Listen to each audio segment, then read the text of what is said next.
This is Ray. This is Andy. This is FDS Local Sports, Andy. What's up, Ray? Andy, I like your new hat. What's that all about? Thank you. This is Football New Brunswick hat. I won this in a silent auction at the CFL Touchdown Atlantic Golf Tournament. The alumni tournament. Yep. It was a good time. Yeah, you got that with a whole bunch of prizes. A whole bunch of other stuff. A lot of other Football New Brunswick swag and a Man AA helmet. Yeah. There you go. Yeah. Interesting. All right, we are now into the second week of the 12-man AAA division, Andy. Yep. And we had all 6 teams in action this week. Let's start off with this league. The first game was Tantramar was headed up to Fredericton to take on FHS. Yep. This was on Friday night. I don't have too much details on the game, Andy, but I can tell you that Tantramar has won this game 35-7. Awesome. So Tantramar's off and rolling, 2-0 for Tantramar. And also in Fredericton, there was 2 games in Fredericton that night. Before we move on from that Titans game, though, I just want to point out that our 3 analysts on First Down Sports who make these predictions, not only did all 3 of them call this game correctly, 2 of them, Mr. Freeze and Coach Zen, nailed the score of 35-7. Both That's of them crazy. Predicted the correct score. Well done, fellas. Wow. Sorry for cutting you off. Next game. That's nuts. That 2 of them got it. 2 of them got it. Yeah, and the other one wasn't far off, predicting 35-14. Wow. All right. In the other game going on in Fredericton, you had Riverview High going up against Leo Hayes. Riverview was looking to bounce back from their first week loss against St. John, and they did that, and they came out and played very strong in this game, Andy. They won this game on the road 30-6. It's also another game I don't have much details on. All right. Well, we didn't get any stats on it. However, if you asked our analysts, the outcome was not a surprise, as all 3 of them predicted the Royals would win this game. Really? Anybody close to the score? Close-ish. The closest one that I see here is 21-7. Okay. That was the most lopsided prediction. By Coach Zen. Coach Zen. All right. All right. Now, we do have this next game. Moncton High, they too were trying to bounce back after their first week loss to Tantramar, and St. John High was hosting the game. And what a game this must have been. Moncton High comes out victorious, 29-22. Wow. Logan McNamee, the quarterback, number 7 for St. John. Wait to hear these stats, Andy. He rushes for 140 yards and a touchdown, passes for 326 yards and 2 touchdowns. Riley Keenan and Aiden Keefe pick up those receiving touchdowns.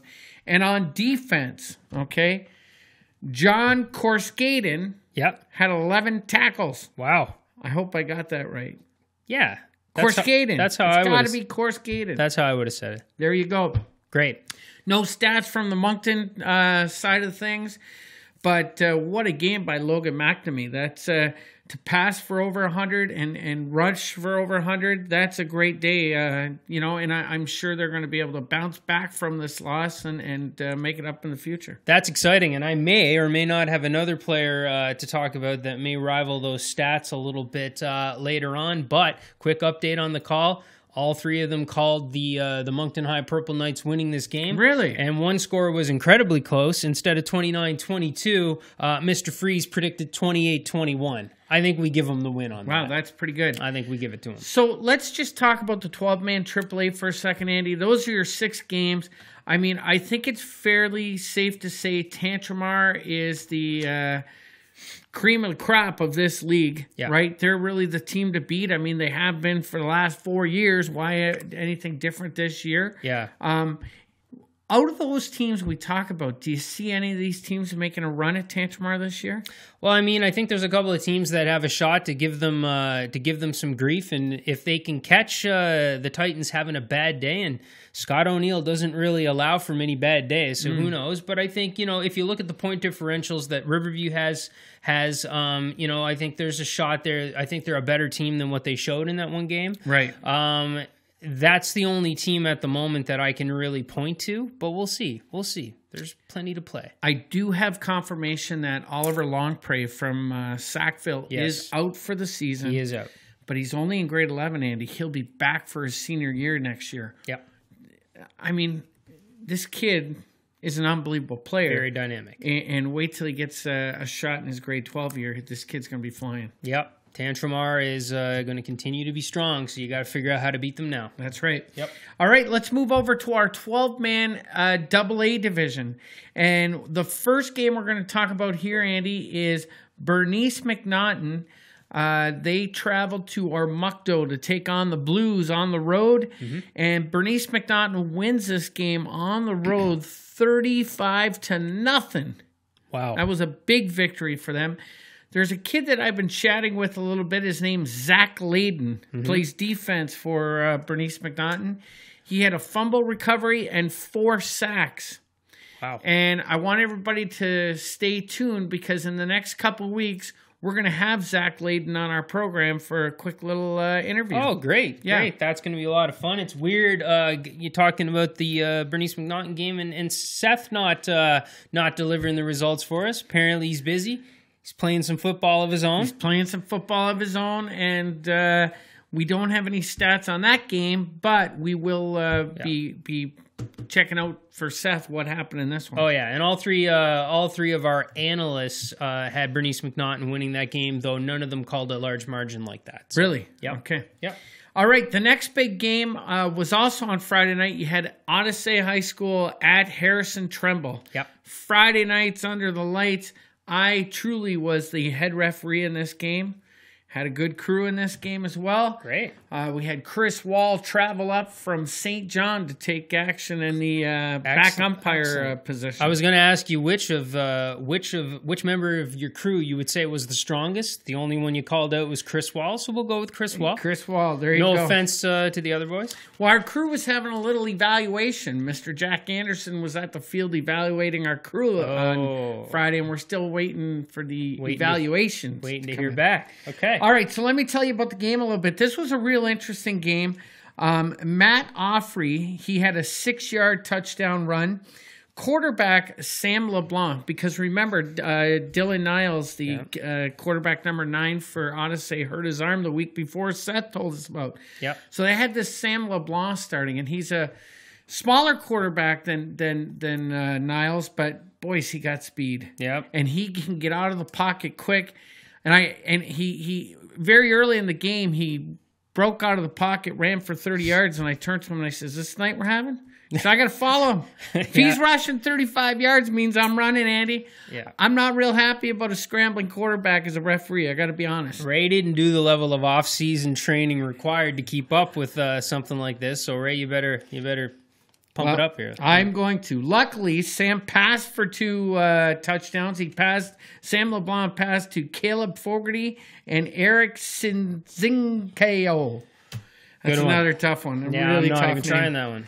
But this was the play. Sam LeBlanc runs 45 yards for a touchdown on the team benches, and I have to be honest, I gave him up about 10 yards into the run. There you go. Wow. Wow. Do you think that will make it into your evaluation? Probably not, because Jack was focused on the ball. He wasn't focused on me, most likely. All right. Okay. 2 other shout-outs, Sean Chase and Jordan Blacklock. They both had interceptions for Odyssey as well. Now, Harrison Tremble scored a touchdown, Andy. Let me just tell you about this touchdown a little bit. So, quarterback's in shotgun position with a running back to his left. Okay. Yep. He's got he had a tight end up on the line of scrimmage as well. Okay. The quarterback kind of takes a step towards his position to snap the ball, and he kind of looks at the line. Then he turns to the coach, and I see his hands go up like, "What?" And next thing you know, there's a direct snap to the running back who takes it right up the middle for a touchdown. Wow. So I didn't immediately signal a touchdown, because there's a big rule in the rule book now about deception. Yeah. You can't run deception plays, but it specifically talks about pass and punt plays, and it usually has to do with a substitution where a player's coming off the bench and stays with his bench. So to throw off the defense. Okay. Had this quarterback, number 8, had he left the box, and he was still inside the tackles when this happened. Had he left the box and gone out to the numbers where the whole defense paid attention, I might have thrown a flag there. Once I had a quick conversation with my crew, we decided it was a touchdown. Okay. There was questions from the coaches. We explained it the best we could. But that was how Harrison Tremble scored their touchdown. It was a real interesting. It was like, what just happened? When he took a step towards the line to receive the snap, was it that typical move? No, because that would be a procedure penalty. No, right? he never had his hands out. He just kind of like motioned towards the center. Then he turned to the bench and put his arms up, almost like a what? Okay. And that's when the ball was snapped and the running back took it right up the middle. Got it. Into the end zone. So there's your game, 28-7 for Odyssey. 28-7, and it looks like all of our guys got that one as well. Okay. So, yep.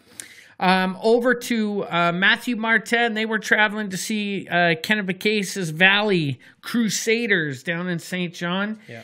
KV wins this game 25-6. It was going to be interesting to see how Matthew Martin bounced back after their good performance against the Casters. Yep. Quarterback Tim Crawford goes 134 yards rushing with a touchdown. He also passed for a touchdown. He passed for 134 yards.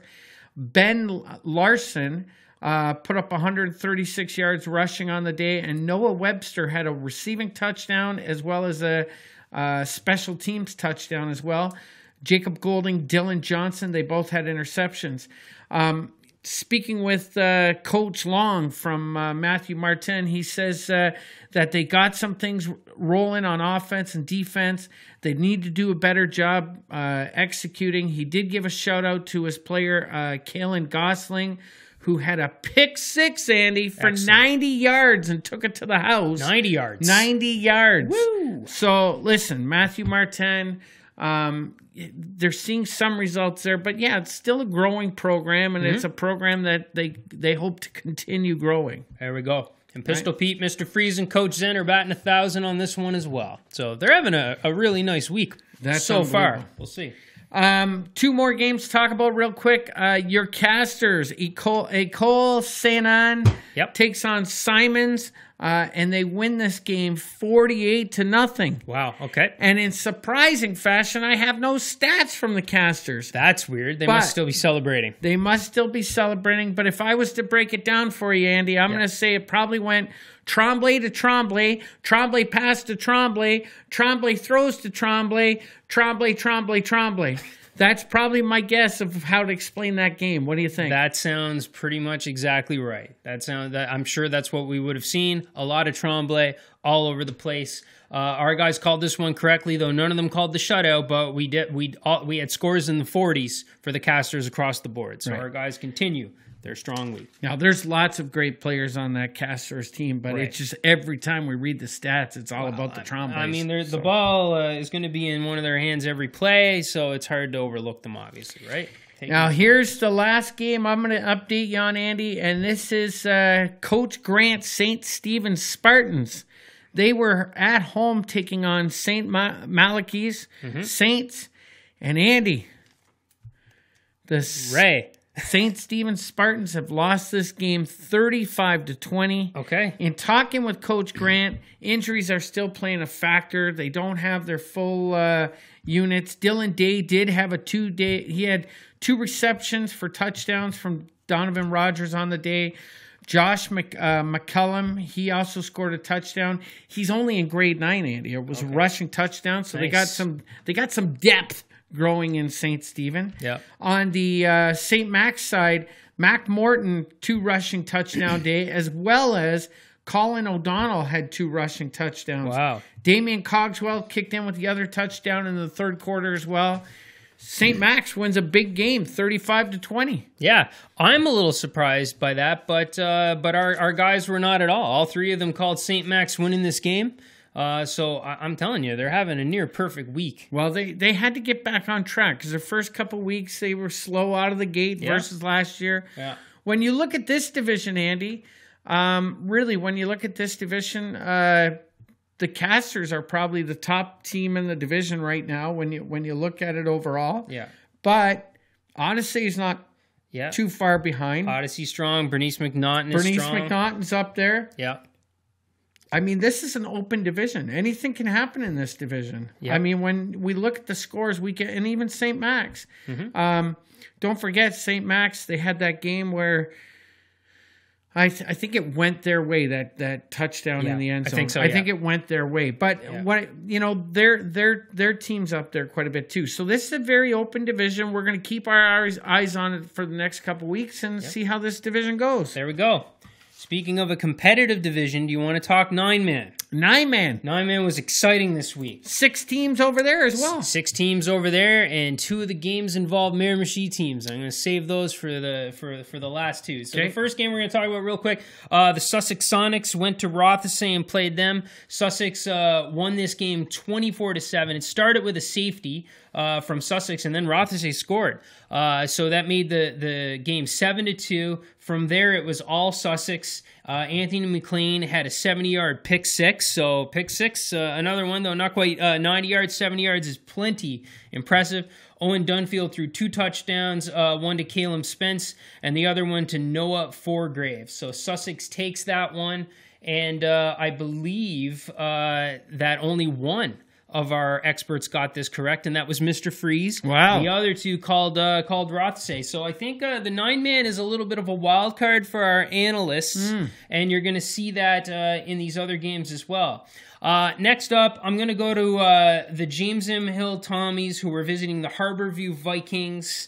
Listen, James M. Hill's defense was on fire in this game, and actually both defenses played extremely well. James M. Hill's defense had 7 sacks, 2 picks, a safety, 3 forced fumbles, one of which were recovered for a touchdown. Wow. The game ended 8-0 for the Tommies. For the Tommies. Yes. Dawson Martin had the safety as well as the recovered fumble in the end zone for the touchdown. Wow. So I got a little quote here from Coach Marty Moore, who was very, very pumped up for this. I was getting some texts from him while I was at my cousin's wedding, and he said the Miramichi football team should not be doubted anymore. And I think he was talking directly to Denis Dueron and his team of analysts. Yeah, so, boys, you got to keep an eye out for these guys. Keep big an eye game. out for them. Now, the biggest game. All right, this was a defensive battle. Well, Miramichi Valley decided to get themselves into a shootout. Here. Now, this one started, Miramichi Valley was visiting the Hampton Huskies, and Hampton went out to a 14-0 lead. And MVH, Coach Rich Peary had to talk to the boys and say, come on now, come on. And then they put their foot on the gas, and they never let off. They ended up taking this game 48-26. Wow. Quarterback Alex Wickham had 2 touchdown passes. Listen to this line, right, from Pierce Sweeney. All right, this kid's a star in Miramichi. 200 yards rushing, 3 touchdowns on the ground. He also caught 165 yards, had 165 yards receiving in the air in this game. Levi Dweron, the other running back, at 89 yards on the ground and 2 touchdowns of his own. Wow. Greg Wilson and Caleb Howe both had picks in the game. Brett Jardine, I don't know if we're related, but there's a lot of Jardines up there. He's a force as well. He had 2 sack fumbles. Wow. that he caused. That's great. So big win for Miramichi Valley and JMH. Very excited. Coach Rich Peary wanted to give a shout out to a couple of Hampton players that really impressed him. Quarterback number 7. Unfortunately, the same as all these shout outs go. They know their numbers. They don't know their names. But quarterback number 17, 2 wide receivers number 31 and 37, and running back number 33. This is a really gritty team. And Marty Moore of GMH also reinforced the quarterback in Hampton's a big, strong kid, and he doesn't go down without a fight. Wow. So that sounds great. That's your 9-man division. And just to give you an idea what's going on here with our experts, all right, all 3 of them called the Tommies losing to Harborview Vikings, which is why Marty Moore's a little fired up. Though they all had Miramichi beating Hampton, so they did all right there. And then in the other game, like I already mentioned, only one of them called the Sonics. All right. So, Andy, talk to me about the 9-man, because you're looking after that league the most right now. What team is the team we need to focus on in the 9-man division right now? Well, I mean, this is going to be a very competitive league, and I'm really excited about what's going on with the 2 Miramichi teams. But they're gonna see some big. They have a big test coming up, because they're the only two teams that played 3 games so far. I don't believe those makeup games ever occurred. Okay. So they're ahead in the standings right now with their records, but Sussex is extremely strong, and they are 2-0, and Rothesay cannot be taken lightly. Their only losses to Sussex as well. So I think the big measuring stick in this division right now is to find out how MVHS and JMH, how the two Miramichi teams can stack up to Sussex and Rothesay. Okay. I think those are the big 4 teams. Harborview and Hampton are still coming along. So right now they seem like the weaker teams, though who knows? We need to see everybody play everybody to find out what's happening here. But right now, I think, those top 4 teams right now in the standings, it's going to be very competitive. But this is a huge week to find out how the Miramichi teams really stack up against Sussex and Rothesay. There you go. Yeah. There you go. Look, just to mention this before we get out of here, AUS football, Andy. 2 really good AUS games on the weekend. St. Mary's was at St. FDS. They win that game 21-15. Mount Allison was at Acadia. I was in that game. Mm-hmm. What a fantastic game this was. Again, Acadia got out to a good lead, and they got up to a lead of 15. Mount A got right back into this game, tied it up. Mm-hmm. Late in the 4th quarter, Acadia went downfield, scored a touchdown. Mount A was driving. They were around there. They were on Acadia's 45-yard line, driving to tie the game up. And the quarterback threw an interception to number 7 of Acadia, and that's how the game ended. Got it. But it was good to see Mount A in a ball game. Right now, when you look at the standings, Acadia is 4-0. St. Mary's is 3-1. Bishop's 2-2. Look at Bishop's. St. FDS 1-3, and Mount A's 0-4. So, right now, Acadia, actually the top 10 rankings for Canadian universities came out today. Yep. And Acadia is ranked 7th overall in Canada right now, which is fantastic. Nice. They are really the strong contender in this in this division right now. But watch out for St. Mary's and watch out for Bishop's, because one of those 2 teams got to play these guys in the finals if they make it to the finals. Right. So there's still lots of football to be played at the AUS level as well. Exciting stuff. There you go, Andy. That's all I got for local sports. That's all I got as well. Congratulations again to the 2 teams in Miramichi. I'm not trying to be super biased here, but I'm pretty biased, so I'm not gonna hide it at this point. Biased. So, and again, I'm wearing my Miramichi swag. Martin Moore does not like this from the JMH Tommies, so I told him, send us some swag, and I will force or pay Ray to wear it, but you won't see it on me. I know there's something else I had for local sports this week. I'm telling you, it's on the tip of my tongue. It didn't make my notes, but I can't think of what that is right now, Andy. But I tell you what, if it comes to my mind or I find it afterwards, I'll make sure it gets up on our website and tagged in the local sports setting. What a teaser, Ray. All right, guys. Talk to you next week. See you later.